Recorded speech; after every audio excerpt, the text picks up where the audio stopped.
I see we have a fair number of people logged on already, so we're ready to get started. Welcome, everyone. We are so very happy to have you here today for our panel presentation, Top 5 Concerns Facing State and Local Governments. My name's Corinne Aycock, and I'm on the marketing team here at Avenue, and I'll be your moderator today. You may wonder how this topic even came up. What you may or may not know is Avenue has been serving state and local governments for 44 years now. And to date, we currently serve close to 3,000 jurisdictions all over the country. Now, I share this only because it's from this large base that our field reps and leadership have gained insight onto what's weighing on the minds of government leaders. And actually, it's Paul Colangelo, Avenue CEO, who originally wrote this article, Top Concerns of State and Local Governments, earlier in the year. The article gained so much popularity that we realized it was an important topic to share with you. So we pulled leading experts in each of their fields to put this presentation together. And we've got a great presentation for you today, in large part for the questions that you've sent to us in advance, and thank you for that. And of course, for our fabulous panel. Now, it's with great pleasure that I introduce Leo Feller, Senior Economist with UCLA Anderson Forecast, here to discuss the economy. Leo, if you want to give us a wave. Thank you. Kevin Carrington, Senior Vice President of the Siegel Group, here to discuss human capital. Kevin? Thank you, Kevin, for waving.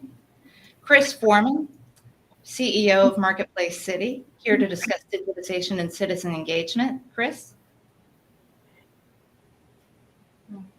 All right, he's a third one down. And then Avenue's very own Christy Cato, Vice President of Tax Administration, here to discuss alternative sources of revenue. Welcome to each of you, and thank you so much for being here today. And if you want to learn any more about our panel members or the companies they represent, please look at your briefing doc. We sent them your reminder emails, and we've got full bios and company information in that for you. And don't be surprised if our panelists also ask questions. They're curious too. And with that, I'd like to kick it off to Leo in the hot seat to start us off with the State of the Union on the economy. Welcome, Leo. Thanks so much for that introduction. So I have the dubious honor of talking about what the state of the economy is going to be, in these next few years. I think, as many of us heard yesterday when Chair Powell announced during the FOMC meeting that the Federal Reserve is going to be increasing rates by another 75 basis points. He also signaled that the Federal Reserve is willing to induce some amount of economic pain in order to get inflation down. The Federal Reserve released a statement that said that they see unemployment going up to 4.4%, and they see inflation getting down to 2% by 2025. To be realistic, we've never seen a situation where inflation has been as high as it is right now, that the Fed has tightened as quickly as it has been tightening monetary policy and is raising interest rates as fast as it is, without having a recession. So, my view is that it'll be very difficult for there not to be a recession, given how much the Fed is increasing interest rates and how rapidly it is doing so. And so, the mindset should be, let's assume that we're in a world of a 50-50 chance that we're going to have a recession over the course of the next 2 years. How will that impact consumers? How will that increase the reliance of the population on local governments for assistance? What will that do to state revenues? There's pretty big contingency planning that has to take place as the economy slows down and potentially as the economy contracts. One thing we are very confident about right now is that the economy is not going to be growing at the 2% rate that we've been accustomed to over the course of the 2010s. This is likely going to be either an economy that contracts or an economy that muddles along at flat growth to growth below the 2% that we're used to. The Fed described it as below trend growth, which can be anything from a contraction to zero growth, or to a meager 0.5 to 1% growth per year. Irrespective, that usually just means that unemployment goes up. 4.4% is what the Fed thinks the unemployment rate will be. At UCLA, we think it's likely going to go higher, closer to 5%. In previous instances, when we've had unemployment go up like this, what tends to happen is that, some kind of property crimes tend to go up. You see people becoming more reliant on public transportation. You see people becoming more reliant on government food distribution, more reliant on governments for rental assistance and shelter. And so, as far as local governments are concerned, this is a period where they have to expect reduced revenue coming in from things like capital gains taxes. If you look at California, California had a huge windfall of capital gains taxes over the course of the past year. If you look at what the stock market is doing right now, that's not going to happen this year, right?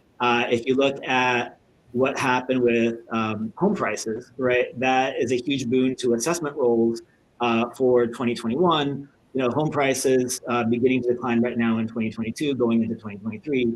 Again, that will likely hit state and local government revenues. And at the same time this is happening, just the demands of the population go up. So, a very difficult, challenging time, I think, for U.S. consumers, for U.S. businesses, and then for the state and local governments that cater to the population and to businesses to be able to help all of us weather through this storm. I think the one bright side, and perhaps this gloomy picture, is that the 8.5% year-over-year inflation that we're currently at, if the Fed is increasing rates as rapidly as it is, if the economy is turning down as rapidly as it seems to be, that's some positive indication that inflation will likely start coming down, and so consumers won't be hit as much by the price pressures that they faced over this past year. So with that rosy introduction, let me pass this on to my fellow panelists. I'm sorry to be the bearer of gloomy news. I just analyze it and rebroadcast it. I don't make the news, unfortunately. Thank you for that reminder for everyone. So luckily no one can throw darts at you, Leo. So happy for that. So thank you for letting us know. And yes, Leo's just reporting the news, not making the news. And so that's truly not a rosy picture for any of us here on this call or listening. And with government services going up, even if unemployment's going up, we already know that the private sector was competing and taking most of the job market, like that share from public sector. So Kevin Carrington, I'd like to call you up next from the Siegel Group to discuss human capital and what this means. Sure, thanks, Corinne.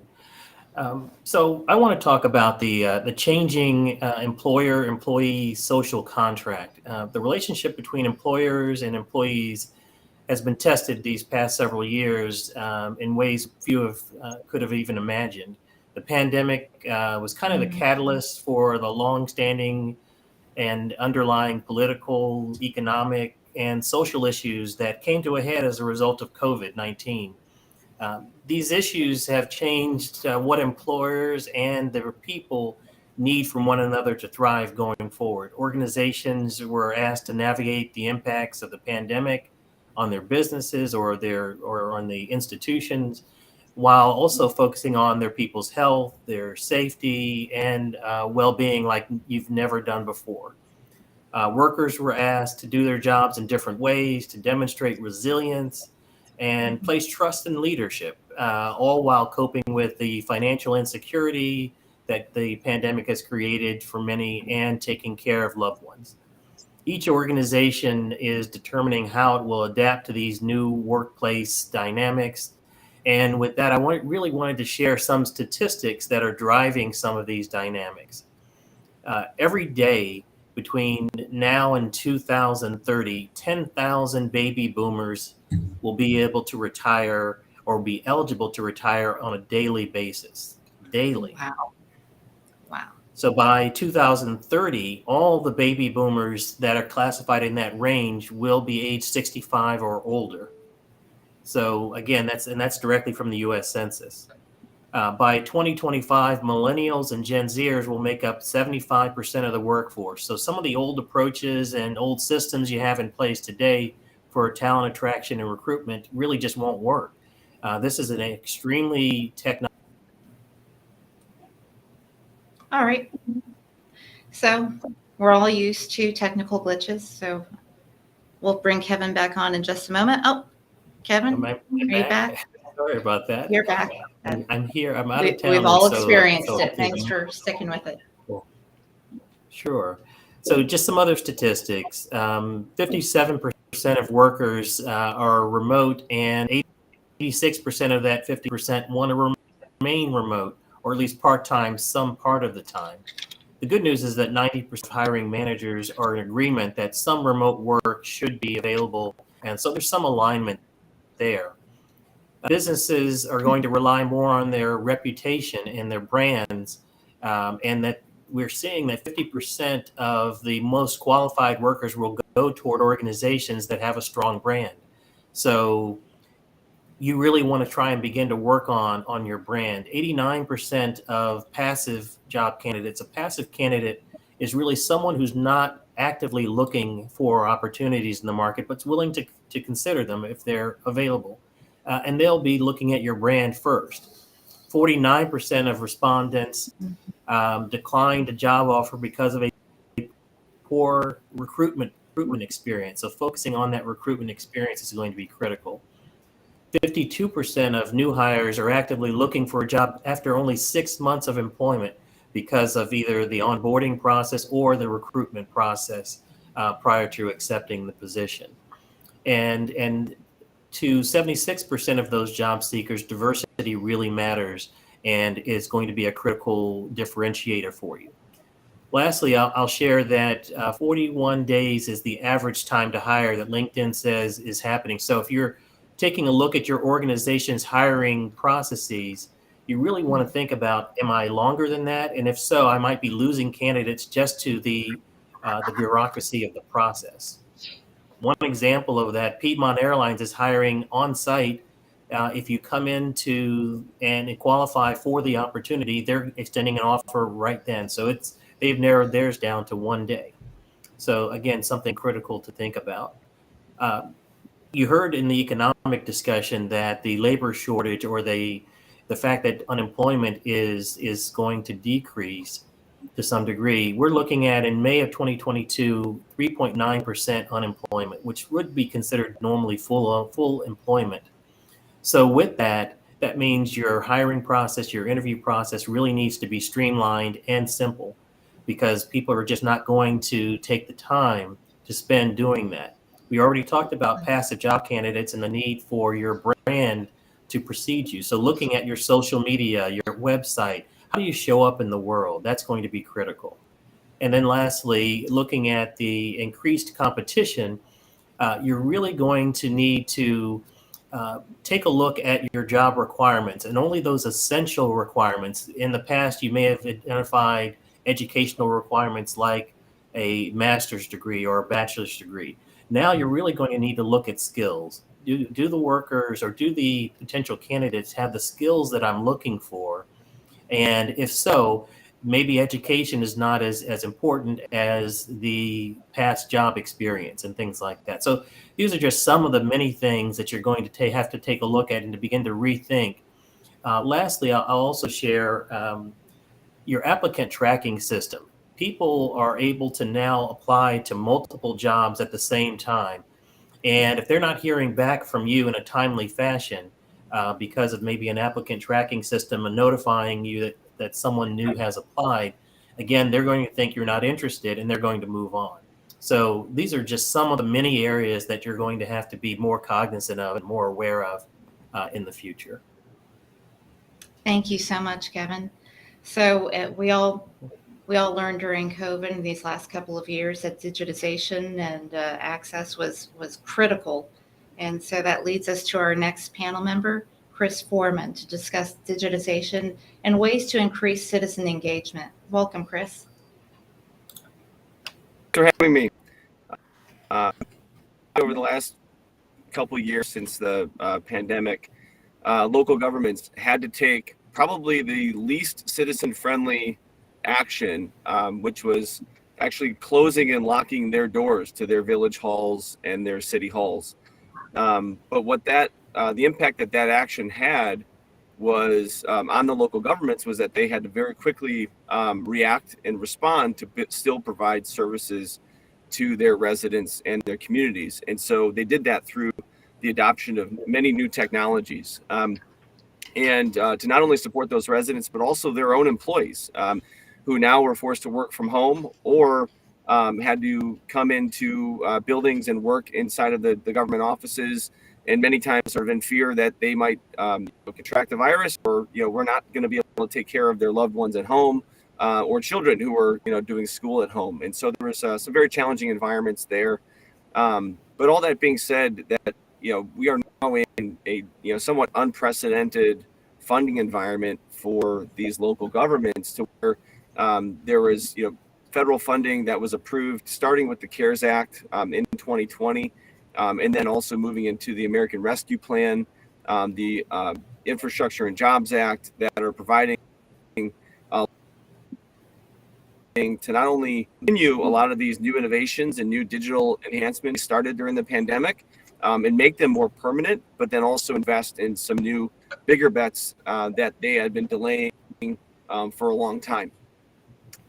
And some examples of those changes we saw during the pandemic could be something as updating your website to be able to not only just communicate information out to your residents, but to be able to receive information back from residents as well, that might be applying for permits or applying for social services, paying fees and fines and the like. Being able to take payments over a website was a big move for a lot of local governments. Also, the ability to access formal government meetings online, as opposed to having to show up while those meetings were happening in person. So prior to the pandemic, it was almost ubiquitous that governments would host meetings in person. And if you wanted to participate or to see what's happening or to contribute, you had to show up in person. And oftentimes the government, the same folks that would show up to meetings and share their opinions, and which those opinions were valid, but they were not always representative of the wide swath of diversity within these communities. And so now residents participate in meetings remotely through things like Zoom or Restream or YouTube or other technologies that are out there, and to be able to contribute. And the governments are getting more feedback from a larger diversity of residents than they were getting before. Also, governments are making some big bets in long-term connectivity within their communities. So we saw a lot of investment and beginning to see a lot more sort of investment planning around high-speed internet and broadband to not only close the digital divide for areas of the community that didn't have access to broadband, but also now for people who are working remotely or going to school remotely or getting their health care remotely. High-speed internet really enables that a lot more for residents in the community. So we have these governments that are investing using this unprecedented funding to invest broadband, so through sustainability projects like converting their vehicles over to tools, deploying an electric vehicle charging infrastructure across their communities. And wouldn't have been able to do this revenues that come from regular taxes and operations, because that's often really funding their current operations, but not funding bigger projects. And so they're finally getting that chance now. So I'll say it was a very difficult time during the pandemic for a lot of the local government and leaders, but there's a lot of positivity out there now. So kind of a good time for the local government as far as investments in engagement. All right. Thank you so much, Chris. Good to have a little bit of a silver lining in there. So although we have to balance it with the economic forecast that we just heard from Leo, the snippet that we heard from Leo, that there may be budget shortfalls ahead as well. So with that, I want to lead it to our next panelist, Christy Cato, to discuss alternative sources of revenue. Welcome, Christy. Hey there. So let's first quickly understand primary sources of local government revenue. A recent article published by the Tax Policy Center reported that local governments collect 1.7 trillion of general revenue. And those revenues a year, and those revenues primarily consist of property taxes, sales taxes, and other, miscellaneous taxes, excuse me. An estimated 42% of local government tax revenues revenue is generated by tax revenue. Some states, it could be sales and use taxes. Many states, property tax is a big driver for local government revenue sources.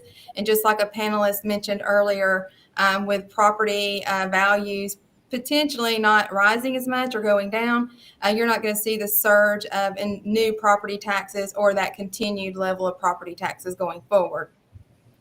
Now that we've talked about where the bulk of the local government revenue is generated, which I'm sure is no surprise to anyone that's on this panel today, that tax revenue could also be generated from other types of taxes, and it ranges from business license, permitting, user utility fees, franchise, short-term rental, which we're going to dig into a little bit more here in just a minute. But let's first talk about maximizing the tax, because it is really critical during tough times that we get the most out of every cent that's already due to us. Basically, this is how to generate revenues without increasing or creating a new tax on your books. So one thing to think about is the taxpayers that you already know about. The non-reporters, the late reporters. Make sure you have an established tax compliance program that you're routinely reaching out to make sure these taxpayers are remitting properly.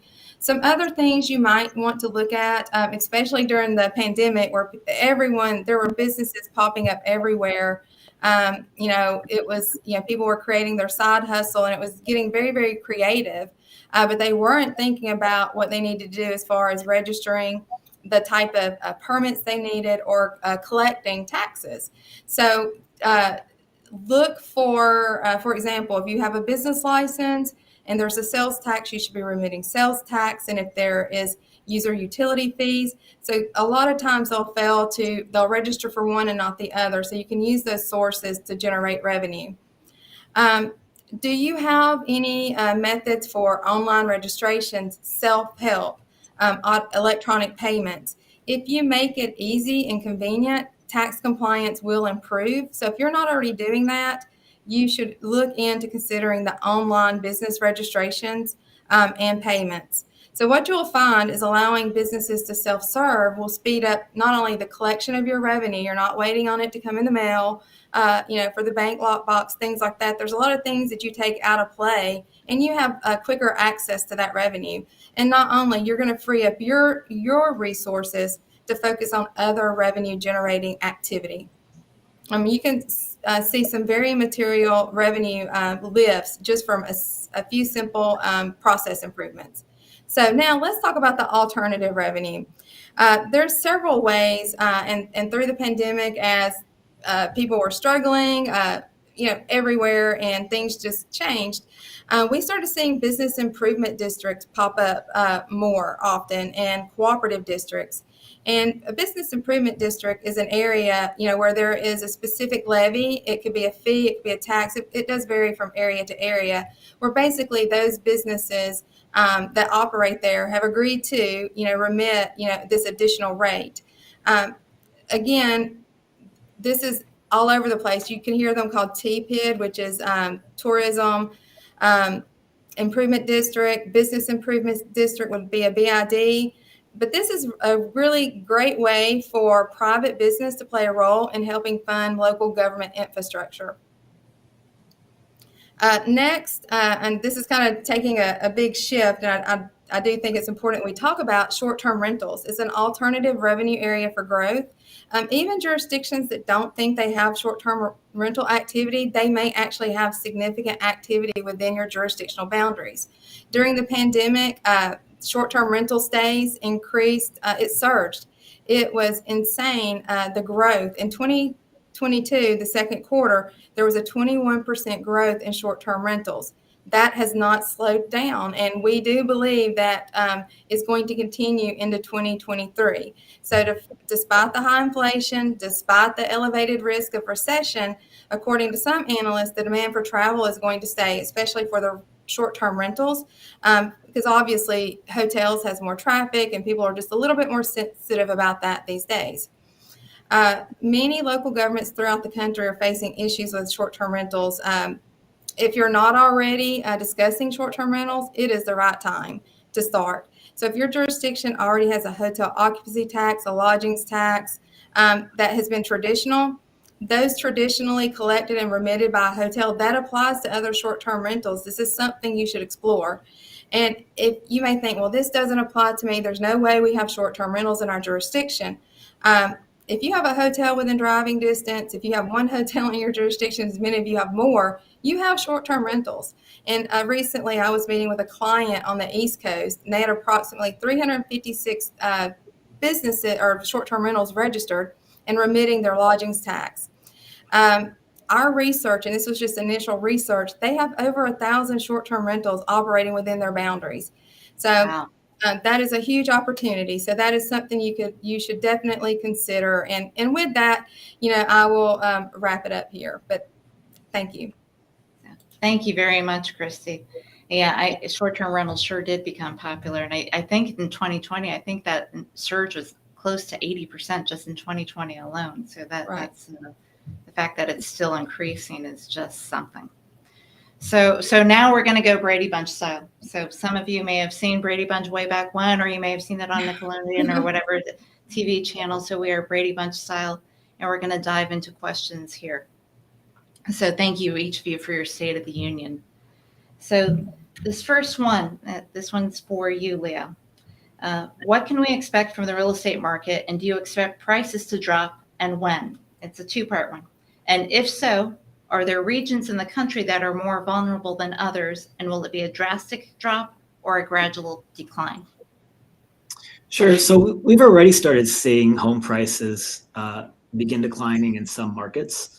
Across the U.S., we're expecting peak to trough about a 6% decline, right? We've had a 20% run up. And so you're talking about, think prices went up, prices are coming down somewhat.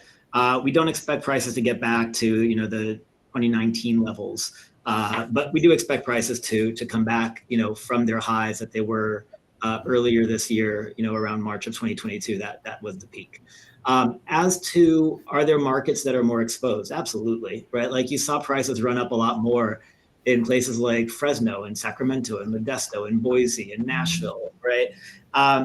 A lot of these places were sustained by movement from, people in, high cost coastal areas moving to these cities. A lot of that movement has already happened, so the demand isn't continuing in the same pace to keep prices elevated. Some of this was people searching for second homes as, home mortgage rates were at around 2.75, 3%, right? Buying a second home when home mortgages are at 6% is no longer as attractive. And so we do expect, especially in these, in these markets that had the big run up, there we might actually see prices come down, 10 to 20%. But these are places that saw increases of, 30, 40, 50%. So, overall across the U.S., we expect home prices to stay above their 2019 levels. But we definitely expect some retraction from the 2022 highs as, interest rates continue going up. All right. Thank you. I actually have one more for you, Leah, right here. Can you give us the official definition for unemployment, and whether that includes those who are not working, but who are also not actively looking for employment? Yeah. So in order to count as unemployed, the way we think about it is that you have to be searching for a job, right? And so the unemployment rate right now is 3.7%. We expect it to go up to about 5%. That means that people are actively searching for jobs and not able to find jobs. And so it does not include people who have left the labor force, right? It does not include people who have retired early and are no longer looking for work. So, part of what has happened is that unemployment has gone down, right? Everyone that's looking for work has been able to find it more easily, but also a lot of people just aren't looking for work. They've retired early, they've left the labor market. More people will likely come back into the labor market as, inflation eats away at people's wages, at people's savings, and as the economic situation gets a little bit more dire, right, that should impel more people to try to come back into the labor market, and that will likely push unemployment up as well. All right. And All right. Corinne, Thank you, can I Leah. build on that?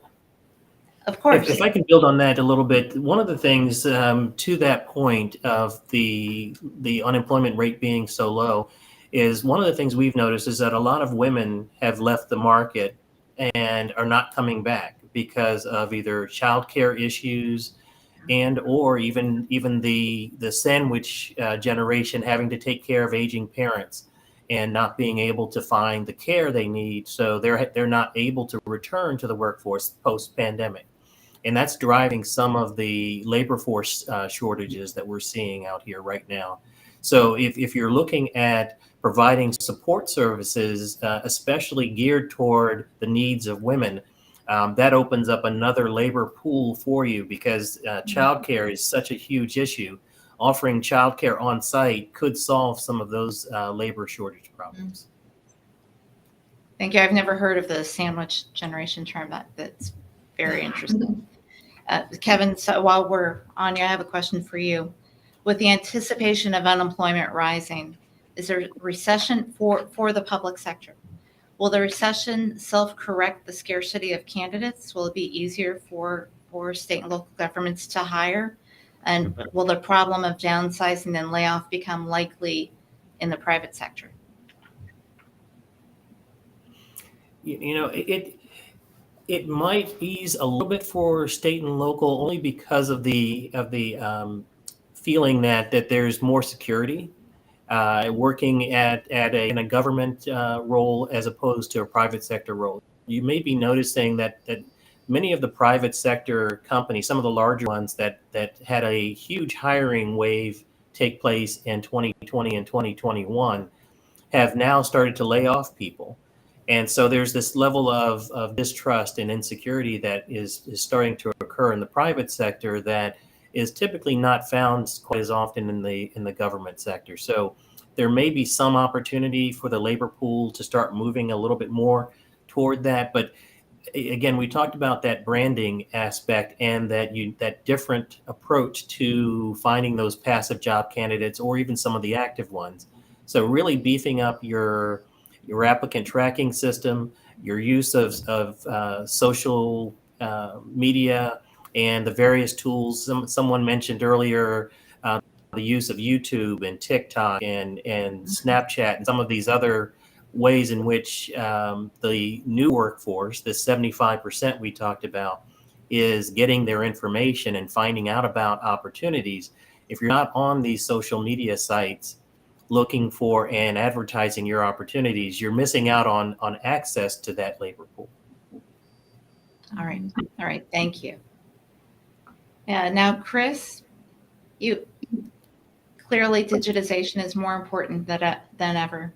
Do you have a sense right now, roughly what percentage of the U.S., either by population or by geography, currently have broadband infrastructure in place?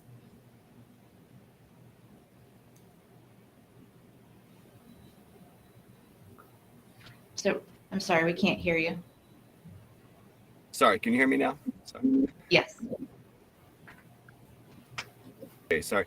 I don't have those numbers off the top of my head as to the percentage that have access, but we have actually seen that a disparity between communities that do have access and those that actually adopt or use the high-speed internet. So there is a bit of a communication gap there with folks that may have access to it or either can't afford it or don't know how to gain access. And so there's a lot of effort being put into education in order to close the digital divide, that along with the actual technology itself, in order to really improve that. I wanted the opportunity to make a comment also about the human element and the effect that digitalization has had on the competition for employees as well. It's been very interesting that as governments have adopted new technology, that oftentimes it was very taboo to talk about replacing workforce with technology and with automation. And so if you're bringing in a new technology, you couldn't use a reduction in headcount as justification for investing in technology.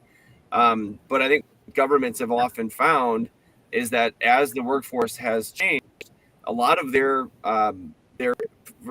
employees have left them to go find more jobs in the private sector. And rather than replace those workers who have left and found other jobs elsewhere, they are eliminating those positions and then adopting new technologies. Oftentimes, those former employees that they had that have gone into work in the private sector become their providers with the technology companies that they're adopting. And so you have this sort of cycle where you engage those people who were your employees before. Now they're serving you as a vendor. You're reducing, your overall sort of annual budget because it doesn't require as many people to deliver the services that you're offering.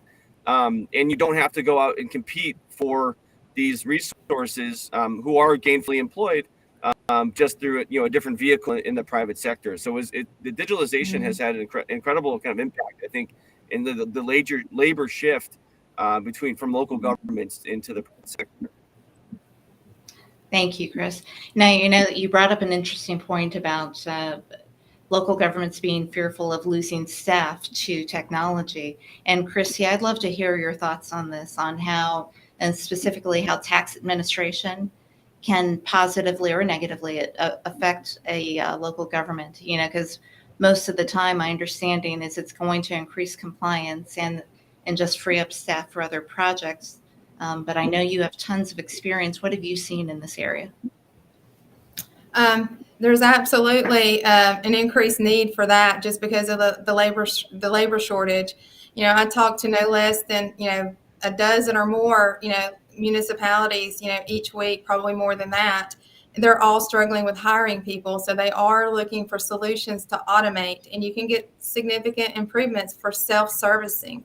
So, and there's a lot of municipalities and counties throughout the country that do not have the online file and pay platforms and portals to allow businesses to self-serve, and it's key. And it could be it's not eliminating jobs at a municipality per se, but it's because they do not have the labor force currently today to get things done that they need to. So they certainly should look at automating, digitizing, because that's where everything is going, and that's what businesses want. I mean, the transition just from people do not call anymore. There's even just taxpayer support and automating how people are serviced. As people are younger, and this younger generation, they chat, and they're going to send emails, and they're not going to want to talk to people. It's like, oh, do I have to talk to someone? And it's like, oh, I'm not going to do that. So they need to look at automating those communication mediums. Again, self-servicing is going to be key, for growth and just sustaining their revenue and their source going forward. All right. Thank you. Leo, this next one's for you. It's another long one, so I don't write them. I just like you. The stock market plays a key role in pension fund performance and ultimately the amount of money jurisdictions are required to contribute into their pension funds. Do you foresee significant losses in the stock market? And if so, when do you think the stock market will bounce back and how long will it take?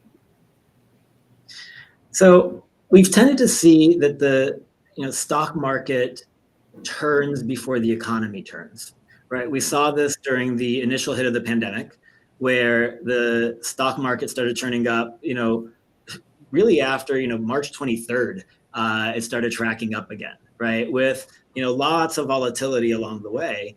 But the low was March 23rd, of 2020. And, right now, what appears to be happening, and again, this, I'm not a stock trader, I'm not a financial advisor. So with the caveat, what appears to be happening now is that the market is trending down before the economy itself is trending down, right? The economy itself right now is basically moving flat. Although we've seen, stock market valuations fall, more than 10%. I think what tends to happen is that the stock market is likely to bounce back ahead of the economy bouncing back. And so what this means is that there's a lot of losses right now that are happening for government pension funds. Again, it really depends on the way that these pension funds manage themselves over a longer time horizon. You look at averages for 5 and 10 year periods. The stock market, has a track record of going up in the long term. It's really about managing this volatility in the short term. The good thing is that a lot of these pension funds, adopt a long-term view. And so, it's really more of an issue of, individual investors who might be about to retire, right? They have a much shorter term window. For pension funds, they operate on this long-term time horizon. You take pretty much any 10-year period in, stock market history, and you've always seen, stock values go up during those times.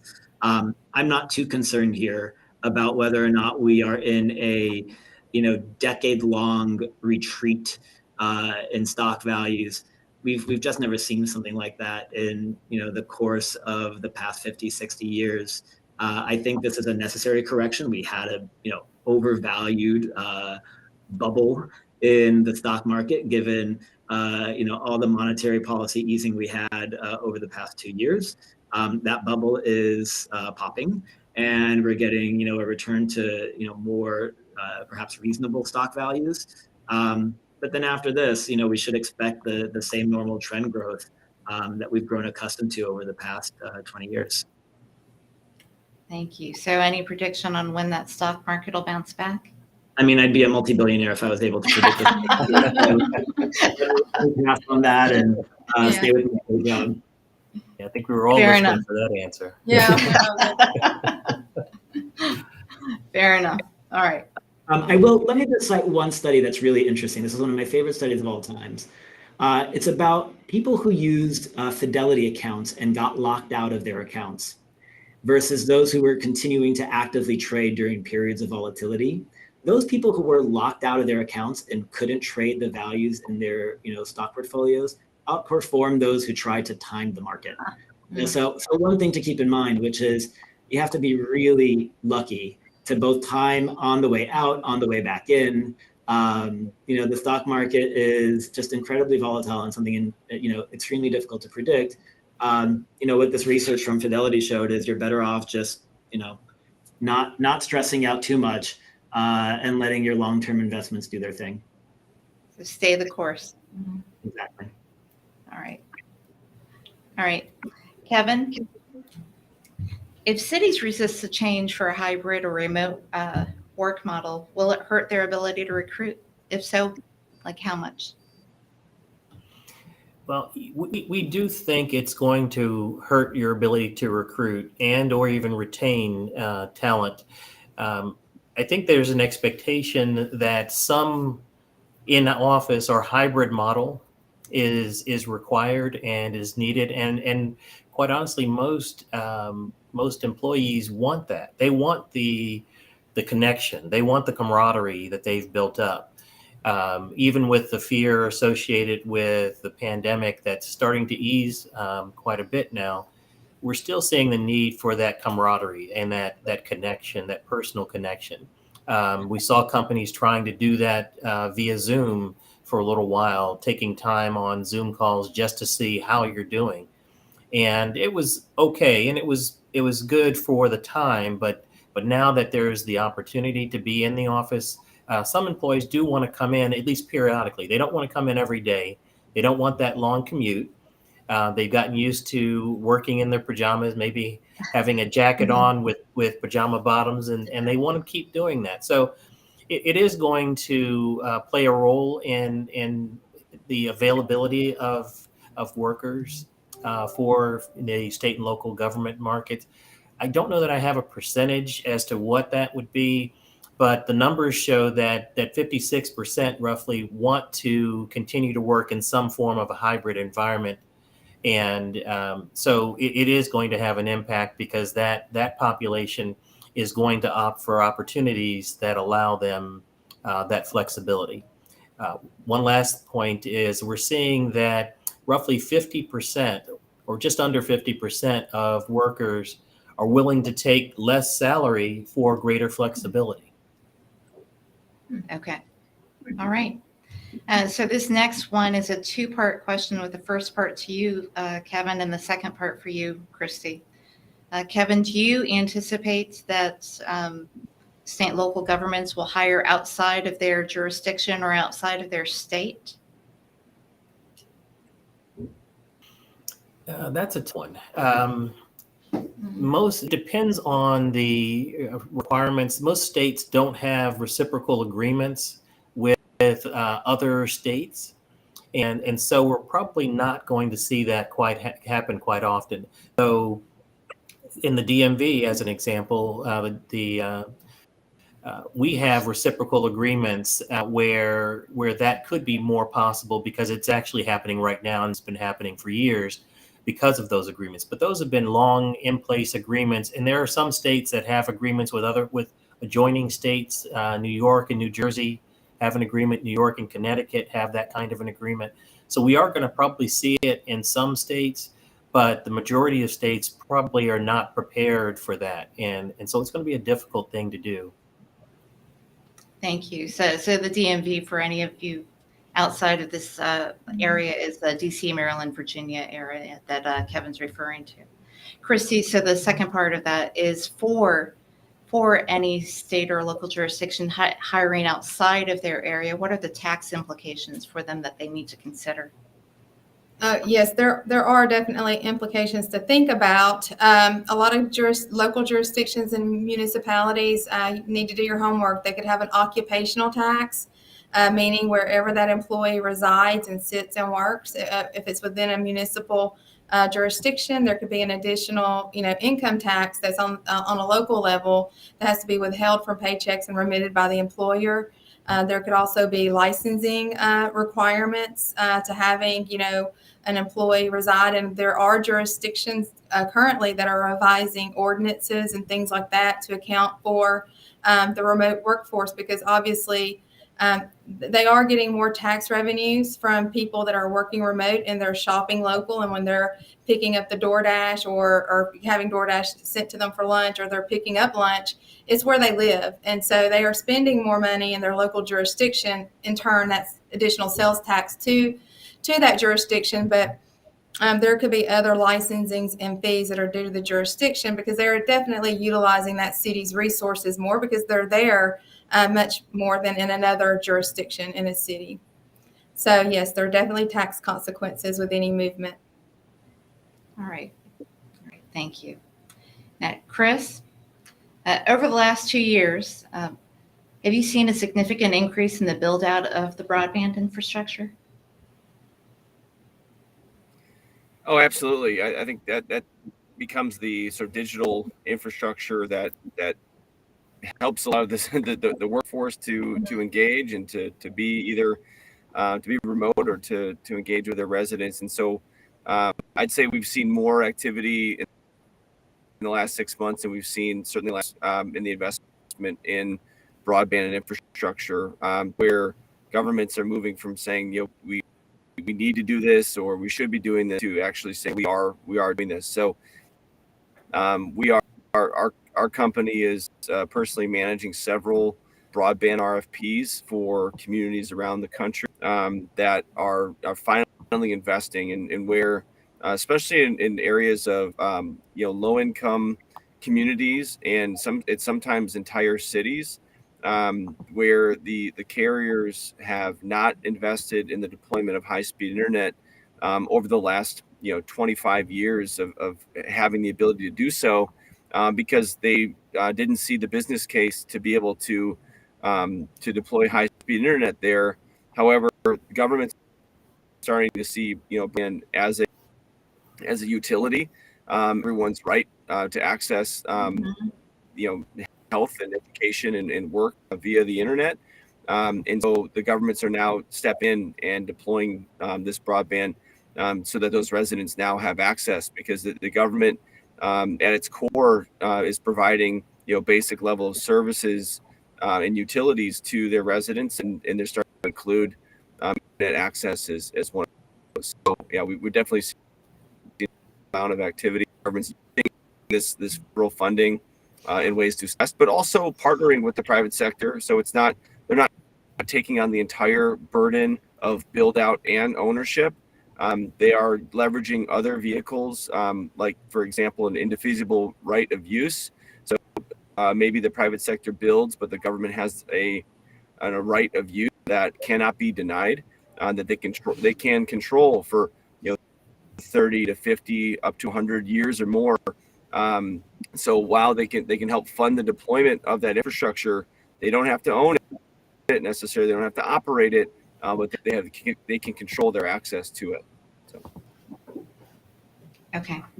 And then Chris, can you give some real world examples about where the public would benefit from the counties and municipalities investing in digitization?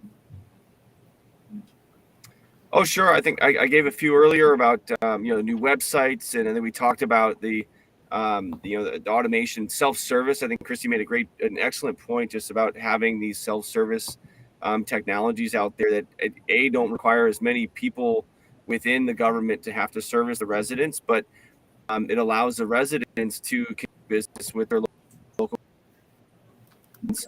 where they are, and so the rest of business owners do not have to shut down their business for a morning or a day to go apply for a new sign for their business. So they don't have to, residents don't have to find childcare for some unknown duration, because they're going to have to go and apply for social services support. We see a new technology I think is incredible, queue management. As simple as it sounds, the idea of making an appointment, perform some sort of a task or operation, and pre-scheduling that appointment rather than having to just show up and wait in line. So you mentioned DMV, which I know is a region in the Mid-Atlantic, but it's also the Department of Motor Vehicles in a lot of states. Right. And people will tell horror stories of having to show up at the DMV and wait in long lines to renew your license plate or to renew a license or something. And for governments to actually adopt a technology where you can schedule an appointment and show up in that appointment window and conduct business means that you can save on childcare, get back to your job, keep your business operating. And it's just incredible use of technology that I think persists even after the pandemic. So many examples of new technology adoption that have come out of this experience. All right, thank you. Leo, based on your last answer, I don't know if you're going to answer this one, but I'm going to ask it anyway. How long do you think it'll be before we see an improvement in the economy and reduced inflation? Beyond 2023 into 2024, possibly 2025. I think people should, brace for a very difficult 2023. Right now, all indications are the Fed is going to keep tightening. Inflation has become very broad-based and persistent, right? It used to be, if you remember back into the early days of the pandemic, it used to be that inflation was, cleaning supplies and paper towels. And then it was Oreo cookies and, Cheez-Its, because we were all watching Netflix, and binging comfort food. Then it became used cars, and then it became travel and entertainment and going out to bars as, people's concern about the pandemic waned, and people started going out again. And now it's basically every single sector of the economy. We're still seeing, very high inflation, even though, we only saw 0.1% month over month because gas prices started coming down, right? Gas prices are coming down, then they stabilize. And once they're no longer this drag on inflation, what you're left with is core. And core inflation, everything that's happening in goods and services, is still running above 5%. It's going to take a while for that to get back to the 2% levels that we're used to. So that's the reason for the, 2024 until we start seeing the economy, turn around, until we start seeing inflation, get back to these 2% levels that we're used to, until we start seeing unemployment come back down. Right, 2023 is going to be a period where inflation likely remains high, unemployment is increasing, the economy is growing below trend. So, we had a good 2021 with a recovery. We've had a little bit of a rough 2022. We're likely going to have a rougher 2023, and then maybe by 2024 or 2025, things look like they're getting back on track. So winter is coming. Yeah. Mhm. Yes. All right. Christy, typically, what percentage range, I know it'll be a range, of an increase do you see when a city or a county moves to online tax administration? Do you really see the needle move for them? Uh, we do. So it's not just the online. There is definitely helps. If you make it simple, if you make it convenient for people, they will comply with taxes more so. So you can see single digits. I had one client 2 years ago implemented this, and their taxes increased by 27%. Uh, and I think a lot of that was some outreach using social media. Um, yeah, the social media platforms to get the information out, and some education and providing the self-help tools. So it's a combination of things.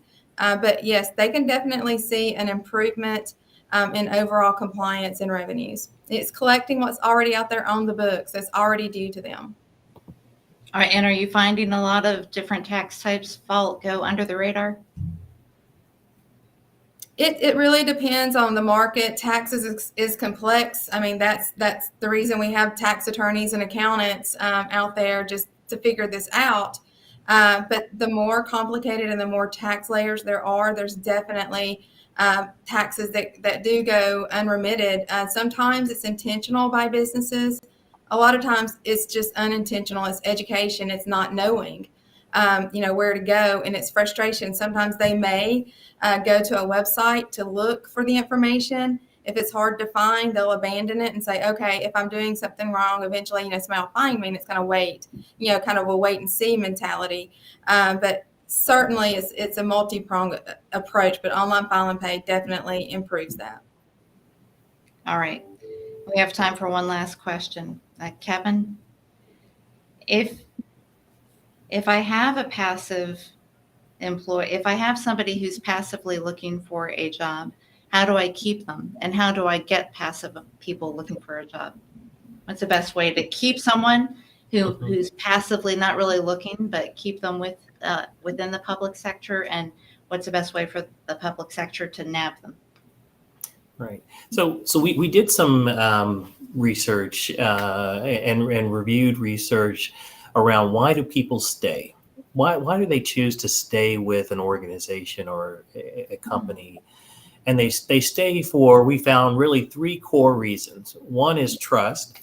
They trust their manager, they trust the leadership, and they feel good about how decisions are made and their role in those decisions. Camaraderie. Do they have a friend at work? I know it seems pretty simple, but you spend so much time at work. If you have a toxic environment or a toxic work environment, you don't want to be there, and you're going to look for opportunities to leave. If you have a friend at work, I know you've heard the term work spouse, possibly. It's really just a professional relationship, basically a friend at work, and that's a big deal. And then lastly, pride. Feeling good about what you do, feeling that you have an impact, feeling that you contribute to the bottom line or to the mission. In the case of government, am I a contributor? Do I have an impact? Do I feel connected to the mission? And if I do, I have pride in the work that I do, and I feel good about what I do. And so those are three of the key areas that we find that when we ask people why they stay, they may say other words, but it comes down to those three things: trust, camaraderie, and pride. So if you're looking to keep your people, make sure they understand and that, be more transparent in the way decisions are made. If you're looking, trying to make sure people feel that they belong, that they have a connection.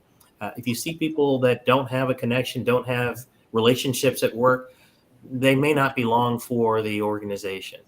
And then lastly, do they feel good? Do they understand the impact? Are you communicating their role in how, whatever it is they do, how it impacts the public, how it impacts the organization, and the ability for the organization to thrive and support the community? Those are wonderful tips. Thank you.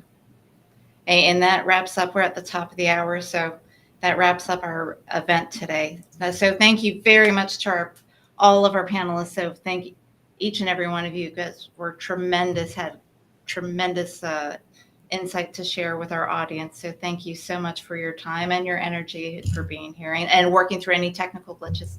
And thank you to our audience. We really appreciate it having you with us today. And if there are additional questions we didn't get to today, again, refer to that briefing doc.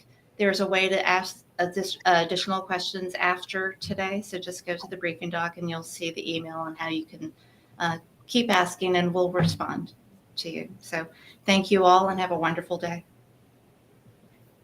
Thank you. Thank you.